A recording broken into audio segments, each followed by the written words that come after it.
नमस्कार, स्वागत हमारे विशेष कार्यक्रम जनादेश में। मैं हूं अश्विनी कुमार मिश्र। जनादेश यानी लोकसभा चुनाव की स्पष्ट और निष्पक्ष खबरें। देश भर में चुनावी सरगर्मी रफ्तार पकड़ चुकी है। सभी पार्टियों के दिग्गज नेता चुनाव प्रचार में जुट चुके हैं और जनादेश हासिल करने के लिए पूरी ताकत झोंक रहे हैं। आपको बताएंगे कि क्या रही दिन भर की चुनावी सरगर्मियां, क्या रही चुनावी हलचल, साथ ही जानेंगे जमीनी सियासी हकीकत और यह भी देखेंगे कि मौजूदा समीकरण किस ओर करते हैं इशारा। तो आइए शुरुआत करते हैं खास कार्यक्रम जनादेश की।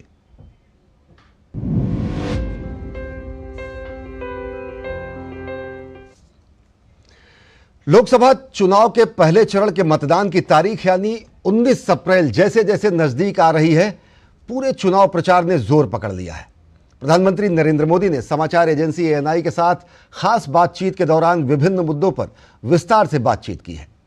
कांग्रेस नेताओं द्वारा बयानबाजी को लेकर प्रधानमंत्री ने कहा कि दुर्भाग्य से आज हमारे यहां शब्दों के प्रति कोई जिम्मेदारी नहीं है। जिनको 5-6 दशक तक देश पर राज करने का मौका मिला, वे आज कहते हैं कि एक झटके में वे गरीबी हटा देंगे।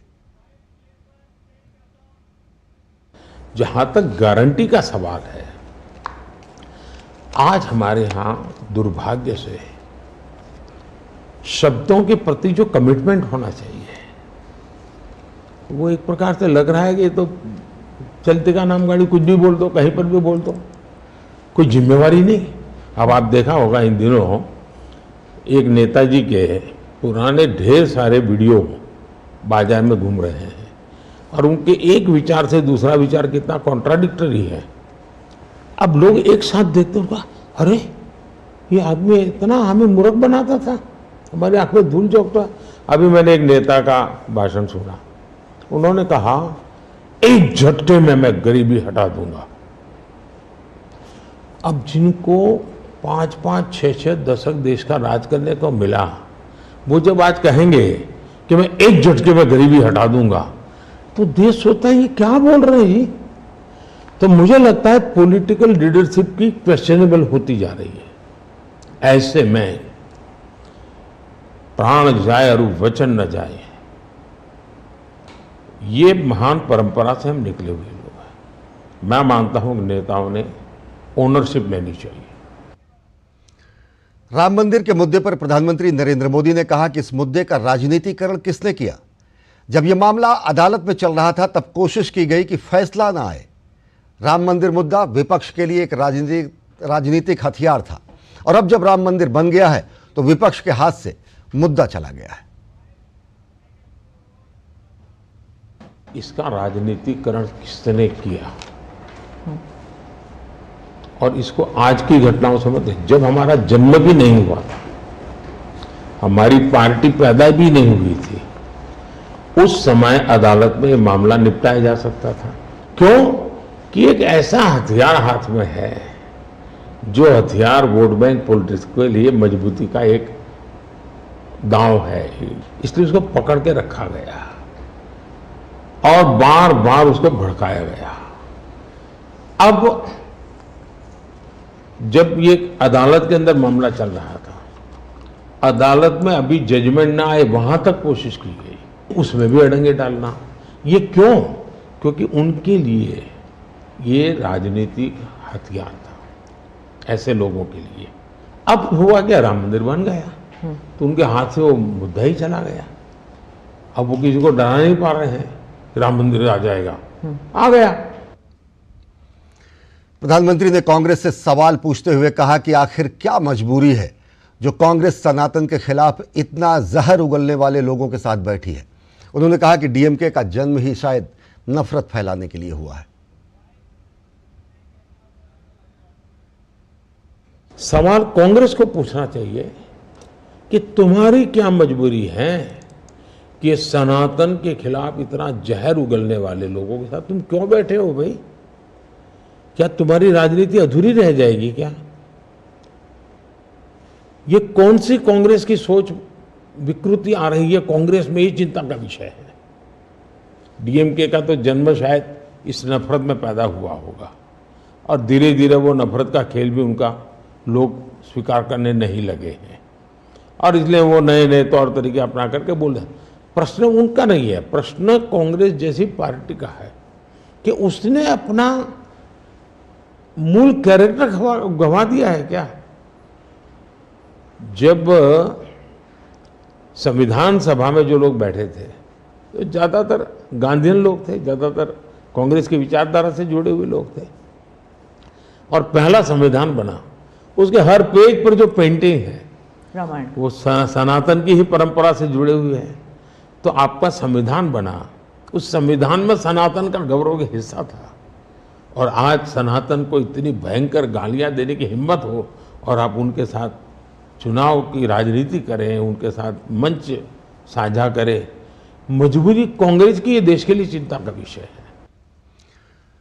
लोकसभा चुनाव में प्रधानमंत्री नरेंद्र मोदी का धुआंधार चुनाव प्रचार जारी है। भाजपा का इस बार दक्षिण भारत पर विशेष फोकस है। केरल के त्रिशूर की जनसभा में प्रधानमंत्री नरेंद्र मोदी ने कहा कि लेफ्ट वालों का character nothing left nothing right है। तिरुवनंतपुरम की जनसभा में प्रधानमंत्री ने कांग्रेस और एलडीएफ पर केरल को लूटने का आरोप लगाया। तमिलनाडु के तिरुनेलवेली में प्रधानमंत्री ने देश की सांस्कृतिक विरासत का मुद्दा उठाया।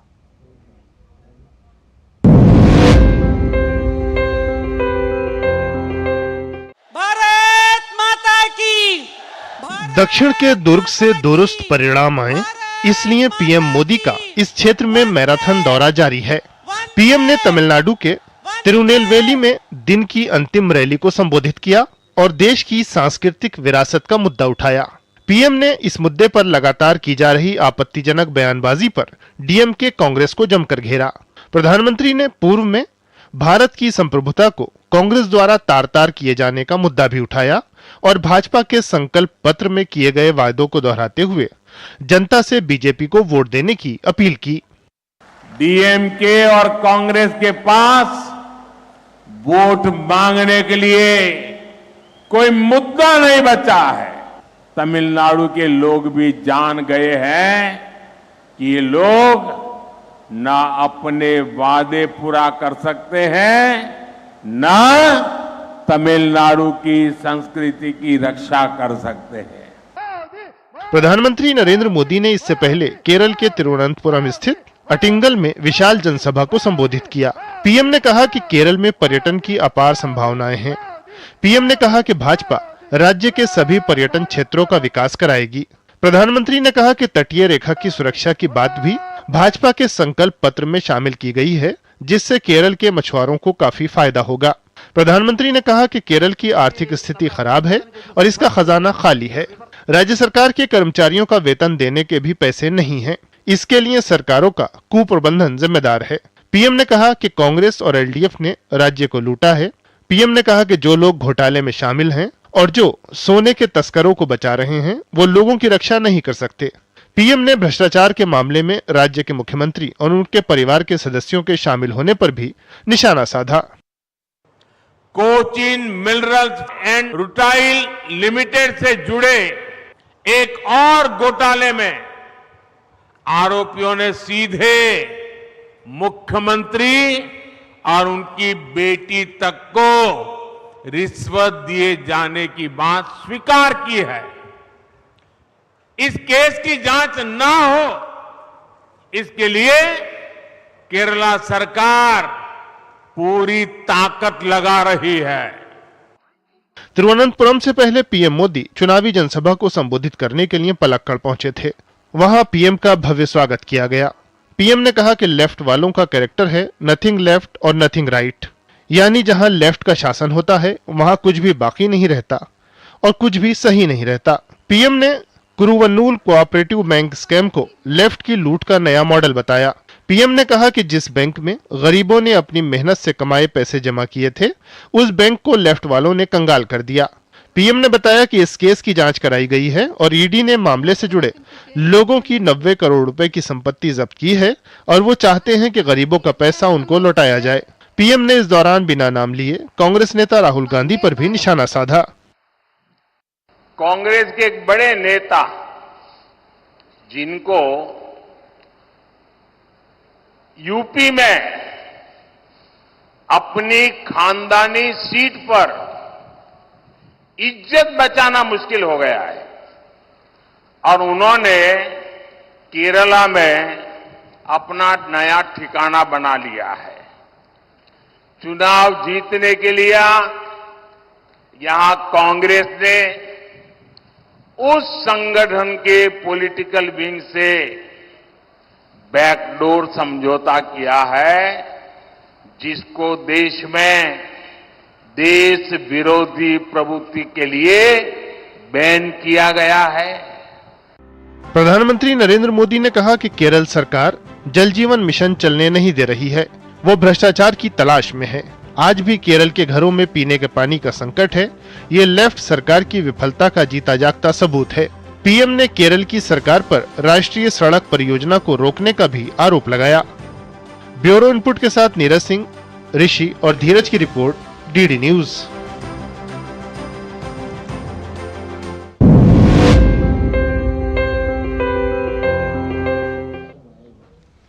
प्रधानमंत्री नरेंद्र मोदी के साथ साथ बीजेपी के दिग्गज नेता और भाजपा शासित राज्यों के मुख्यमंत्री भी लोकसभा चुनाव के लिए देश के अलग अलग हिस्सों में प्रचार अभियान को धार दे रहे हैं। जैसे जैसे पहले चरण के मतदान की तारीख नजदीक आ रही है, बीजेपी के अलावा एनडीए गठबंधन में शामिल सभी दल चुनाव प्रचार अभियान में पूरी शिद्दत से जुट गए हैं।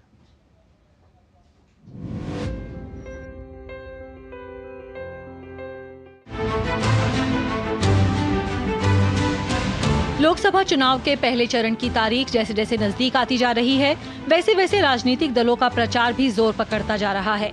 इसी कड़ी में भाजपा के वरिष्ठ नेता अमित शाह ने त्रिपुरा, मणिपुर में जनसभाएं की और जयपुर में पार्टी के प्रत्याशी के लिए प्रचार किया। उन्होंने कांग्रेस को घेरते हुए कहा कि सिर्फ एक परिवार के भले के लिए इन्होंने कुछ नहीं किया। वहीं भाजपा अध्यक्ष जेपी नड्डा ने उत्तराखंड के मसूरी में प्रचार को धार देते हुए कहा कि पीएम मोदी के नेतृत्व में भारत दुनिया की बड़ी शक्ति के तौर पर जाना जाता है। इसके अलावा पार्टी के वरिष्ठ नेता राजनाथ सिंह ने जम्मू कश्मीर में प्रचार की कमान संभाली।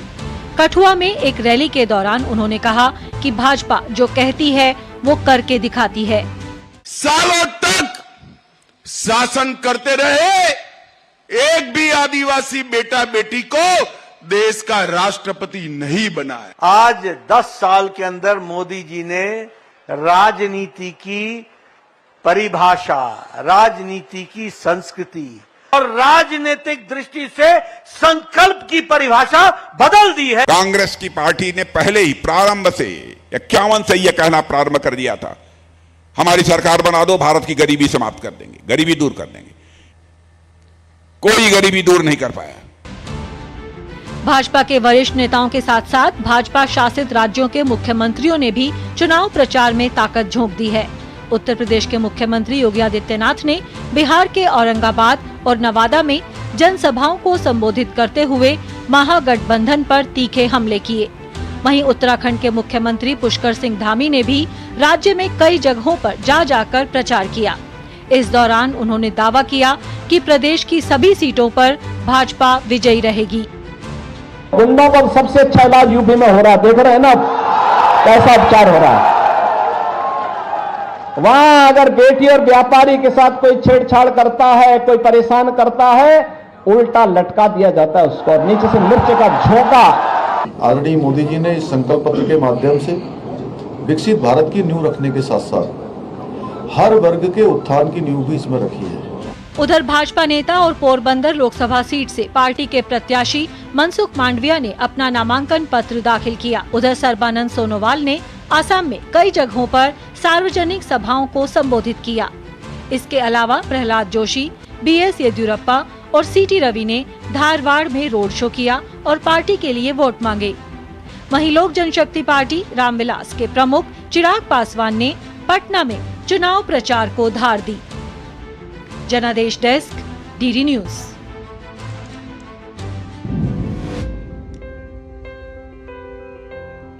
जहां एक और एनडीए गठबंधन के नेता चुनाव प्रचार में लगे हुए हैं, तो विपक्षी गठबंधन भी जोर शोर से चुनाव प्रचार कर रहा है।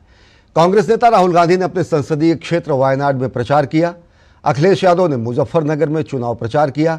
बसपा सुप्रीमो मायावती ने मुरादाबाद में चुनावी रैली को संबोधित किया।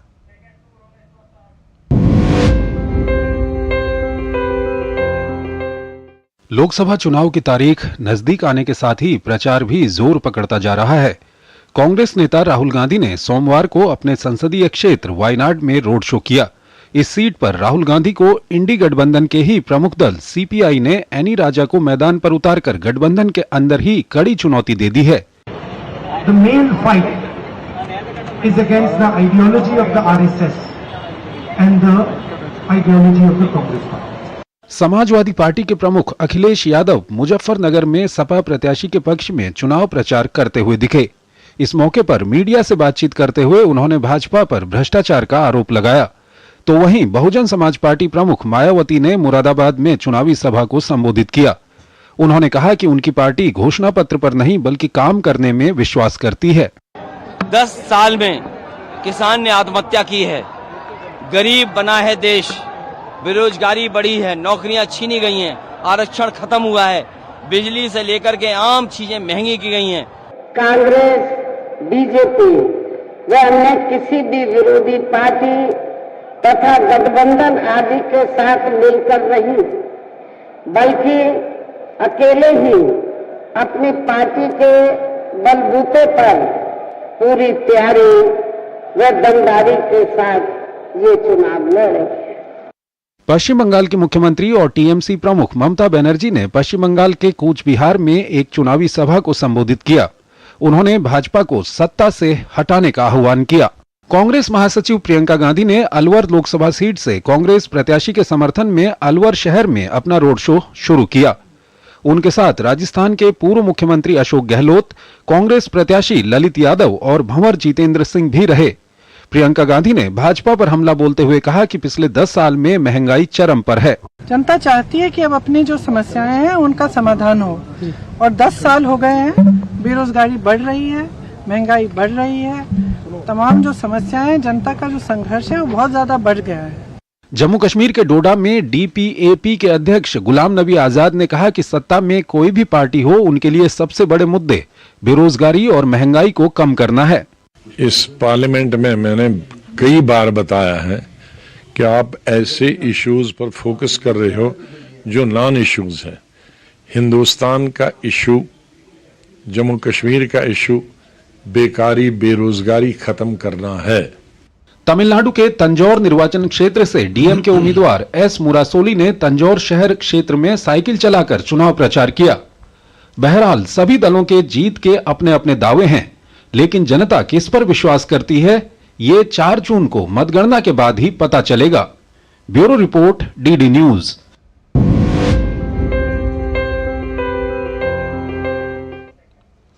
और जनादेश में वक्त हो चला छोटे से ब्रेक का। देखते रहिए डीडी न्यूज। जिन्होंने यूज किया है वो जानते हैं असली हींग का स्वाद। MDH सुपर हींग, शुद्धता का असली तड़का। MDH। वेट। हाँ, ले फोटो, अपनी ही है, अपने ने ही बनाई और अपने ही वोटों से बनी है वंदे भारत। हाँ यार, किसने सोचा था हमारी ट्रेनों में रिवॉल्विंग सीट्स, विस्टा डोम्स होंगे, एयरपोर्ट जैसे escalators, lounges, food court railway station पर होंगे, शहर शहर मेट्रो और अब तो बुलेट ट्रेन भी आ रही है। और फिर भी पता है मोदी जी क्या कहते हैं कि ये तो बस ट्रेलर है। लाइफ इजी बना दी मोदी जी ने, और अब हम उनकी जीत इजी बनाएंगे। वर्ल्ड क्लास फैसिलिटीज की गारंटी मोदी की, मोदी जी को वोट देने की गारंटी हमारी। कमल का बटन दबाएं, भाजपा को जिताएं। मैं क्या जी, सब जानते हैं, जहां दिखे मारियो, अपना समझ के खा लियो। स्वाद से सबको दीवाना कर दे, दीवाना कर दे। पता का चाय, गजब का स्वाद। यकीन है खुद पर है नाज। सुनती हूँ अपने मन की आवाज। कभी शर्मीली तो कभी हूँ जाबाज। रुकना मेरी आदत नहीं, थमना मेरी चाहत नहीं। मैं हूँ नारी, यही मेरा अंदाज। हर जिम्मेदारी मैं बखूबी निभाती हूँ। वोट दे, प्राउड वोटर कहलाऊंगी। पूरे देश संग चुनाव का पर्व मनाऊंगी। अब छोलिया हो या लोबिया, सफेद चने या काले चने, सब कुछ मजेदार बने। आज हमारी किसान सम्मान निधि सीधे हमारे बैंक खाते में आती है। अब हमारा हक कोई नहीं मार सकता। नहीं तो पहले फसल बिचौलिए कौड़ियों के भाव ले जाते थे, लेकिन अब बीज से बाजार तक साथ खड़े हैं मोदी जी। बड़ा फसल बीमा, किसान credit card, soil health card, सबसे ज्यादा फसलों पर MSP, हर खेत को पानी, नैनो यूरिया, अब ड्रोन की भी तैयारी। लेकिन फिर भी मोदी जी कहते हैं ये तो बस ट्रेलर है। किसान कल्याण की गारंटी मोदी जी की, और उन्हें जिताना ये है हमारी भी गारंटी। कमल का बटन दबाएं, भाजपा को जिताएं। ब्रेक के बाद आप सभी का स्वागत है। अब बात करते हैं चर्चित लोकसभा क्षेत्रों की।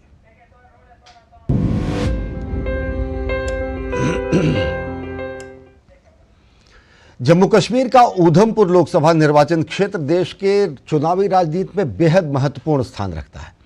ऊधमपुर जनसांख्यिकी या विविधताओं से भरा हुआ है और चुनावी नजरिए से जम्मू कश्मीर के लोकसभा क्षेत्रों में रोचक है, अहम है। परिसीमन के बाद यहां का चुनाव और ज्यादा रोचक हो गया है। भाजपा की ओर से 2 बार के सांसद केंद्रीय मंत्री डॉक्टर जितेंद्र सिंह एक बार फिर से चुनावी मैदान में हैं, तो कांग्रेस ने चौधरी लाल सिंह को मैदान में उतारा है, जो कांग्रेस से भाजपा और फिर वापस भाजपा से कांग्रेस में चले गए हैं।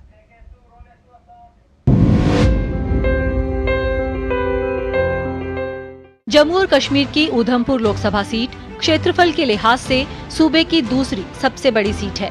इस लोकसभा सीट का कुल क्षेत्र करीब 20,230 वर्ग किलोमीटर है। ऊधमपुर लोकसभा क्षेत्र में जम्मू और कश्मीर के 5 जिले किश्तवाड़, रामबन, कठुआ, डोडा और ऊधमपुर आते हैं। इस सीट के अंतर्गत 18 विधानसभा सीटें आती हैं। इनमें से हीरानगर, चेन्नानी और रामबन अनुसूचित जाति वर्ग के उम्मीदवारों के लिए आरक्षित है। ऊधमपुर लोकसभा सीट साल 1967 में अस्तित्व में आई थी। इस सीट पर हुए पहले चुनाव में कांग्रेस ने जीत हासिल की थी। शुरुआती चुनाव में ये सीट कांग्रेस का गढ़ हुआ करती थी, लेकिन अब ये बीजेपी के दबदबे वाली सीट हो गई है। केंद्रीय मंत्री डॉक्टर जितेंद्र सिंह ऊधमपुर के सांसद हैं। उन्होंने 2019 ही नहीं 2014 के चुनाव में भी यहां से जीत हासिल की थी।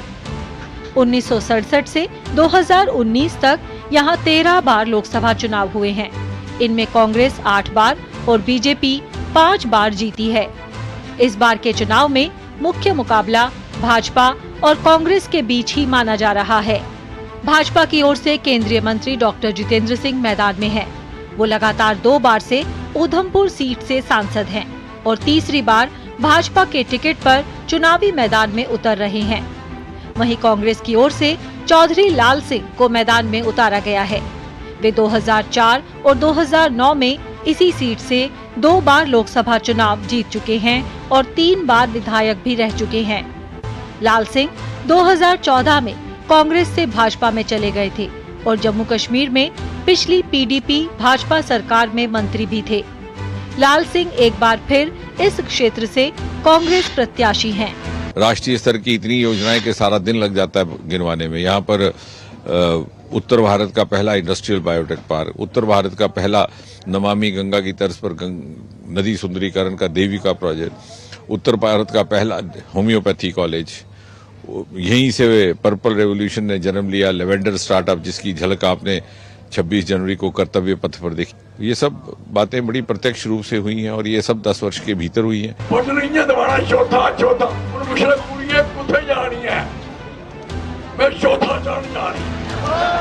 साड़ी लड़ाई लगातार रोग और अपनी स्टेट की और अपने इलाके की। ऊधमपुर संसदीय सीट पर राष्ट्रीय पार्टियों कांग्रेस और बीजेपी का दबदबा दशकों से बरकरार है और नेशनल कॉन्फ्रेंस, PDP और पैंथर्स पार्टी जैसी स्थानीय पार्टियां एक बार भी यह सीट जीतने में नाकाम रही हैं। यह सीट मतदाताओं के लिहाज से भी काफी अहम मानी जाती है। ऊधमपुर संसदीय क्षेत्र में इस बार कुल 16,23,195 लोग मतदान करेंगे। इनमें 8,45,283 पुरुष, 7,77,899 महिला और 13 थर्ड जेंडर मतदाता शामिल हैं। इनमें 18 से 19 वर्ष के 84,468 और 80 वर्ष से ऊपर के 25,637 मतदाता हैं। वहीं इस चुनाव में 23,637 दिव्यांग वोटर भी अपने मत का इस्तेमाल करेंगे। इस बार ऊधमपुर संसदीय क्षेत्र से चुनावी रण में 12 उम्मीदवार चुनाव लड़ रहे हैं। भारतीय जनता पार्टी और कांग्रेस के अलावा Baspa, Jammu Kashmir National Panthers Party, Ekam Sanatan Bharat दल, डेमोक्रेटिक प्रोग्रेसिव आजाद पार्टी के साथ ही 6 निर्दलीय भी मैदान में हैं। बीजेपी ने अपने सिटिंग एमपी जो 2 बार से लगातार जीतते आ रहे हैं डॉक्टर जितेंद्र सिंह पर दांव लगाया है, तो कांग्रेस इंडी अलायंस का सहारा लेते हुए लाल सिंह पर विश्वास कर रही है और इसके साथ ही गुलाम नबी आजाद की नई पार्टी है, उन्होंने भी अपना उम्मीदवार जीएम सरूरी को उतारा है और इसी से ये मुकाबला जो है बेहद दिलचस्प हो गया है। देखना होगा कि इस बार ये मुकाबला त्रिकोणीय बनता है या नहीं बनता है, या इस तीसरी पार्टी के आने से किसी दल को लाभ होता है या नहीं होता है। कैमरामैन अनिकेत दुबे के साथ रमा त्यागी, डीडी न्यूज, ऊधमपुर।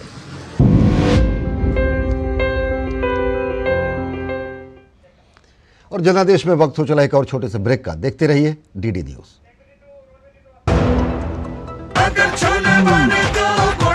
गोल्डी छोले मसाले, जहाँ जाए रिश्ते बनाए, जहाँ जाए रिश्ते बनाए, गोल्डी मसाले। तब घर में अगर कोई बीमार पड़ जाए ना तो इलाज के लिए घर बिक जाता था, पीढ़ियां कर्ज में डूब जाती थी। और आज तो अस्पताल के खर्चे की फिक्र नहीं सताती। और याद है जब 60 साल में सिर्फ 7 एम्स बने थे, वहीं 10 साल में 16 नए बन गए। और फिर भी मोदी जी कहते हैं ये तो बस ट्रेलर है। करोड़ों लोगों को 5 लाख तक का मुफ्त इलाज मिला है। ये है मोदी की गारंटी। तो फिर हमने भी सोच लिया, फिर एक बार मोदी सरकार। और ये है हमारी भी गारंटी। कमल का बटन दबाएं, भाजपा को जिताएं। बेटा, इस साल का जो प्रॉफिट है वो इंटरेस्ट पे डाल देंगे। हर महीने ब्याज का पैसा आता रहेगा। अगर रेगुलर इनकम ही चाहिए तो आप वो पैसे फिक्स्ड इनकम फंड्स में डाल दो। वो क्या होता है? वो एक तरह के म्यूचुअल फंड्स है। म्यूचुअल फंड से भी कभी फिक्स्ड इनकम आता है क्या? फिक्स्ड इनकम म्यूचुअल फंड्स चुने हुए ब्याज देने वाली कंपनी बॉन्ड्स, गवर्नमेंट बॉन्ड्स और मनी मार्केट में इन्वेस्ट करते हैं, इक्विटी मार्केट में नहीं। सिस्टमैटिक विथड्रॉल प्लान से आपको on the dot fixed amount भी आता रहेगा। म्यूचुअल फंड में फिक्स्ड इनकम वाली बात सही है। म्यूचुअल फंड निवेश बाजार जोखिमों के अधीन है। योजना से जुड़े सभी दस्तावेजों को ध्यान से पढ़ें। ब्रेक के बाद आप सभी का स्वागत है। जम्मू कश्मीर के पूर्व मुख्यमंत्री और डेमोक्रेटिक प्रोग्रेसिव आजाद पार्टी के प्रमुख गुलाम नबी आजाद ने डीडी न्यूज संवाददाता रमा त्यागी से खास बातचीत में कहा कि उन्हें भरोसा है कि जम्मू कश्मीर में उनकी पार्टी अच्छा प्रदर्शन करेगी। नेशनल कॉन्फ्रेंस के उपाध्यक्ष उमर अब्दुल्ला पर हमला करते हुए उन्होंने कहा कि उमर अब्दुल्ला भाजपा के लिए काम कर रहे हैं।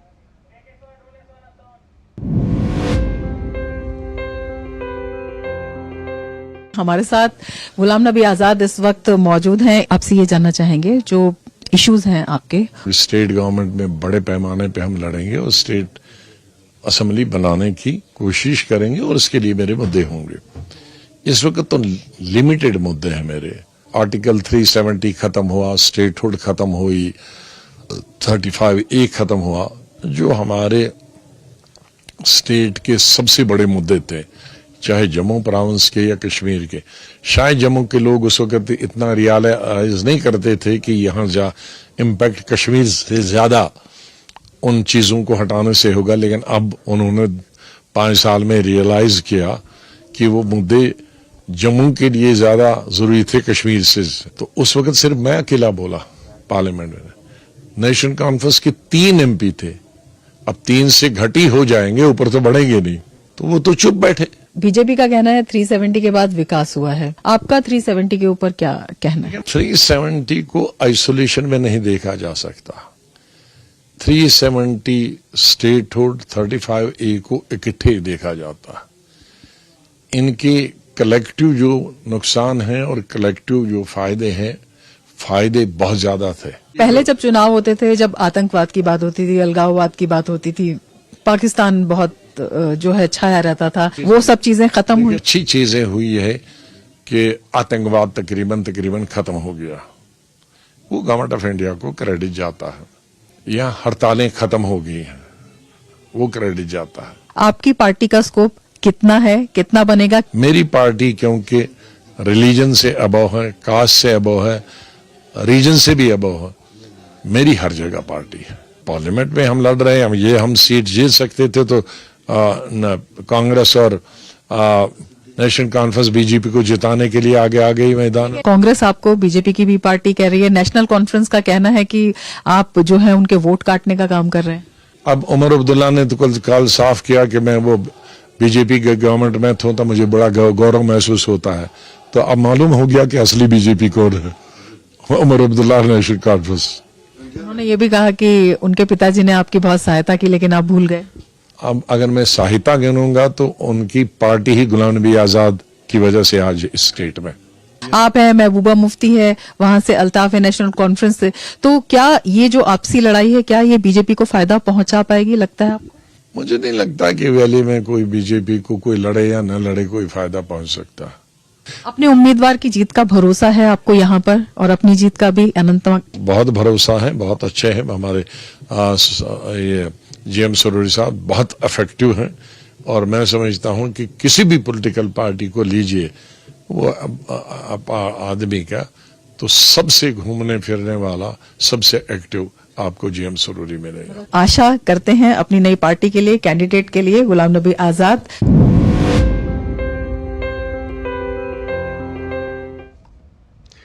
और एनसीपी नेता प्रफुल्ल पटेल ने शरद पवार पर तंज कसते हुए कहा कि एनसीपी बहुत पहले बीजेपी से हाथ मिला लेना चाहती थी। प्रफुल्ल पटेल ने महाराष्ट्र में हो रहे राजनीतिक उठापटक पर डीडी न्यूज संवाददाता शिशिर शेलार से खास बातचीत की।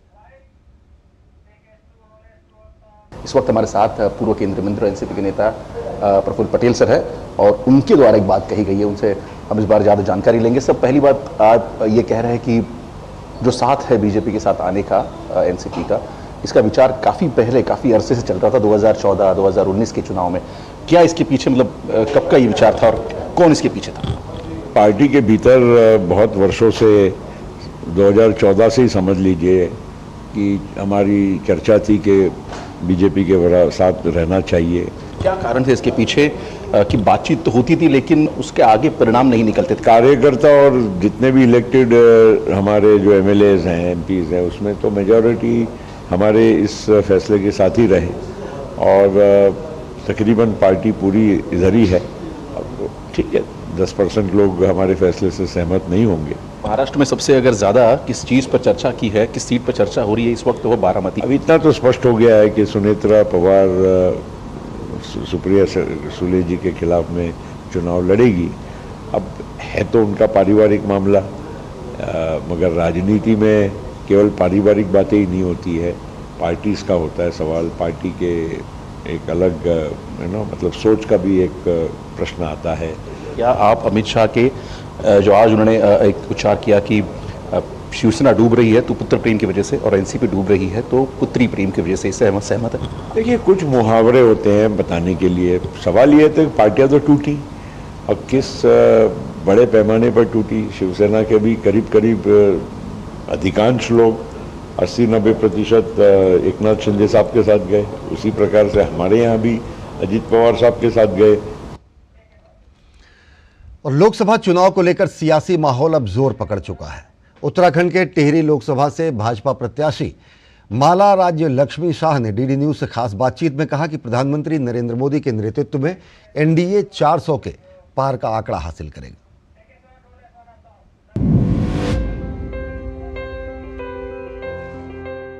हमारे साथ इस वक्त रानी माला राजलक्ष्मी शाह हैं, जो कि वर्तमान में टिहरी लोकसभा सीट से सांसद हैं और भाजपा ने एक बार फिर उन पर विश्वास जताया है। उनसे बात करते हैं। मैम, किस मुद्दों के साथ अब जाएंगी? आपका एक ट्रैक रिकॉर्ड भी रहा है। जिस तरह से जा रहे हैं, बहुत ही अच्छी तरह से लग रहा है जा रहे हैं, प्रचार भी अच्छी तरह से हो रहे हैं और लोगों का रुझाव भी बहुत अच्छा है आदरणीय मोदी जी की तरफ से। और जिस तरह से काम हुआ है पूरा देश में और हमारे उत्तराखंड में ही। तो टिहरी के विकास के लिए अभी और कौन से आपके रोड प्लान हैं, क्या आप करना चाह रहे हैं? देखिए, टिहरी के विकास के लिए तो काम अभी और भी है, किस तरह से काम होगा वो हम देखेंगे आगे भी। जिस तरह के होता है, जिस तरह से लोग चाहते हैं, जो काम हो सकता है तो जो इम्पोर्टेंट है वो काम हम लोग देखकर आगे करेंगे। और अभी साथ में जो कांग्रेस के अगर प्रत्याशी हैं, ज्योतिष कंसोला भी आ रहे हैं, उनका भी एक बड़ा राजनीतिक जीवन है, उनको चुनौतियों को किस प्रकार से आप देखते हैं? देखिए, राजनीति में इलेक्शन में चुनौती तो होता है, वो भी एक प्रत्याशी है, मैं भी एक प्रत्याशी हूँ, इसमें ऐसा कोई बात नहीं है, सब अपने अपने तरह से काम करने, एंड व्हाई नॉट। और ज़मीनी स्तर पर देखा जाए तो और तमाम पार्टियों ने मिलाकर जो एक गठबंधन बनाया, इंडी गठबंधन करके, और उसको कोई चुनौती आप मानते हैं इस लोकसभा चुनाव में? देखिए, जिस तरह से आदरणीय मोदी जी ने काम किए हैं, मुझे लगता है उस तरह से ऐसा कोई चुनौती तो नहीं है। 400 पार का लक्ष्य लेके चल रहे हैं एनडीए का, और बीजेपी का भी 370 प्लस का प्लान बनाया गया है। इसको कैसे अचीव करने की कोशिश करेंगे? तो और उत्तराखंड की तरफ से आप लोग किस प्रकार से इसमें काम कर रहे हैं? देखिए, उत्तराखंड में हम सभी मिलकर जिस प्लान को आगे करने के लिए काम कर रहे हैं, मुझे लगता है कि मिलना चाहिए और अच्छी तरह से वोट आगे बढ़ना चाहिए। इनका कहना है कि डबल इंजन सरकार का जो काम है, जो रिपोर्ट कार्ड है, वो भी ये जनता के बीच में लेके जा रही हैं, और अपने जो उनका रिपोर्ट कार्ड है काम का, वो भी ये लोगों के बीच में लेके जा रही हैं। और देखना भी है कि 19 तारीख को जब वोटिंग होगी तब ये वोटों में इनके लिए किस प्रकार से तब्दील होता है, या फिर दूसरी पार्टियां हैं जो उनको इसका फ़ायदा मिलता है। कैमरामैन मोरमुकुट शर्मा के साथ चंद्रशेखर, डीडी न्यूज़, देहरादून।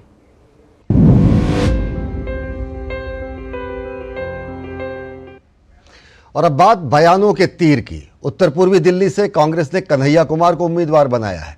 कन्हैया की उम्मीदवारी की घोषणा के बाद से ही तीखी बयानबाजी लगातार जारी है। कन्हैया कुमार को टिकट दिए जाने पर बीजेपी सांसद मनोज तिवारी ने कड़ी प्रतिक्रिया दी है।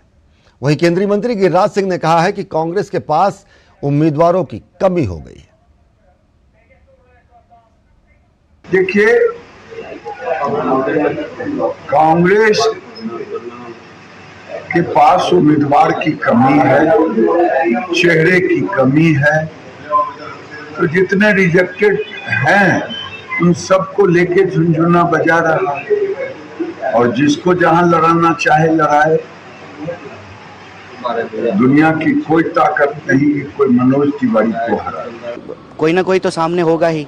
जब चुनाव हो रहा है, इट्स लाइक कि जब कोई टूर्नामेंट होता है, कोई गेम होता है, तो 2 टीम होती है, तो कोई ना कोई तो सामने होता ही। मेरे ख्याल से व्यक्ति महत्वपूर्ण नहीं होता है, विचार महत्वपूर्ण होता है, मुद्दा महत्वपूर्ण होता है। 10 साल से वो सांसद हैं, तो वो बताएं नॉर्थ ईस्ट की जनता को, नॉर्थ ईस्ट दिल्ली की जनता को, कि 10 साल में उन्होंने क्या किया है। कांग्रेस की सोच ये जरूर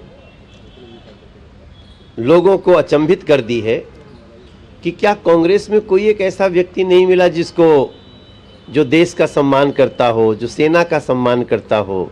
ये सारा कुछ तो देखेगा ही, और मेरा मानना है कि जो भी आया है ना, वो 40 दिन के भ्रमण पे आया है, वो भ्रमण करके चला जाएगा। और अब आइए चलते चलते आपको छोड़ जाते हैं लोकसभा चुनाव के कुछ रोचक तथ्यों के साथ। मुझे दीजिए अनुमति। नमस्कार।